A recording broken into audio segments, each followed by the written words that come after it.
कि एक बहुत बड़ा मॉन्स्टर उसके ऊपर खड़ा होता है। उसे लगता है कि अब उसका खेल खत्म हो गया, लेकिन तभी अचानक कहीं से एक मैजिक तीर आकर सीधा उस मॉन्स्टर को लगता है और उसे तुरंत नीचे गिरा देता है। वह चौंक कर देखता है और उसे पता चलता है कि यह पास की एक चट्टान पर खड़ी एल्फ लड़की का काम था। इससे पहले कि वह उस लड़की से बात कर पाता, वह आवाज उसकी भाषा को एक्टिवेट कर देती है ताकि वह इस दुनिया की भाषा बोल और समझ सके।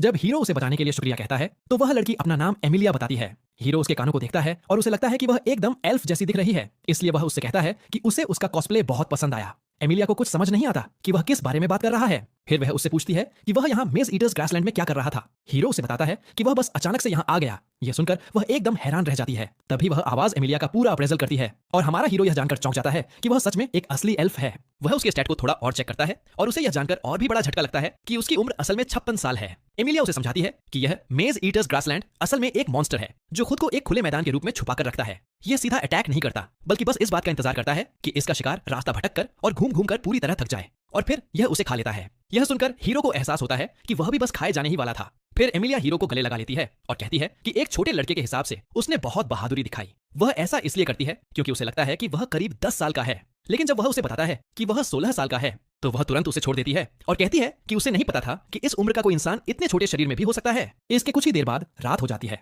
और वे अपना कैंप लगाते हैं, जहां हीरो को पता चलता है कि इस दुनिया में 15 साल का होते ही आपको एडल्ट मान लिया जाता है। रात के खाने में उस सींग वाले खरगोश को खत्म करने के बाद हीरो एमिलिया से पूछता है कि वे आखिर कहां पर हैं। यह सवाल सुनते ही वह तुरंत अपनी चाय सीधे उसके मुंह पर थूक देती है।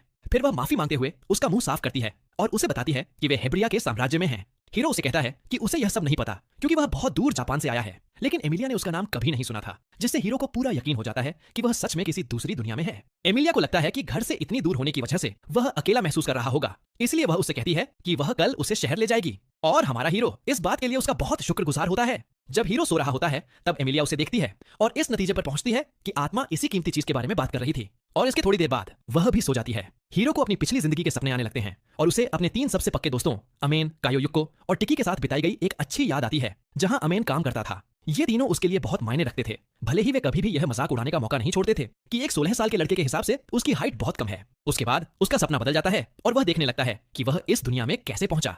गर्मियों की छुट्टियों से ठीक पहले वह स्कूल का आखिरी दिन था और वह बस अपनी क्लास में घुसने ही वाला था कि अचानक एक बहुत तेज रोशनी की चमक उस पर पड़ी और इसके तुरंत बाद वह यहाँ आ गया था। वह अपने सपने से जागता है और अपना फोन चेक करता है और सोचने लगता है कि उसके दोस्त इस समय उसे लेकर कितने परेशान होंगे। फिर वह आसमान की तरफ देखता है और उसे ऊपर कुछ चमकते हुए हरे रंग के आकार तैरते हुए दिखाई देते हैं। आवाज उनके बारे में पता लगाती है और उसे बताती है कि यह एक खास सुरक्षा का बैरियर है जिसे एमिलिया ने आसपास नजर रखने के लिए बनाया है। वह यह सब समझता है और मान लेता है कि इस दुनिया में मैजिक सच में होता है, जिसका मतलब है कि वह वाकई में एक दूसरी दुनिया में है। वह अपनी स्थिति के बारे में जानने का फैसला करता है और आवाज से पूछता है कि अब अप्रेजर प्रोविजनल होने का असल में क्या मतलब है। आवाज समझाती है कि यह एक जॉब है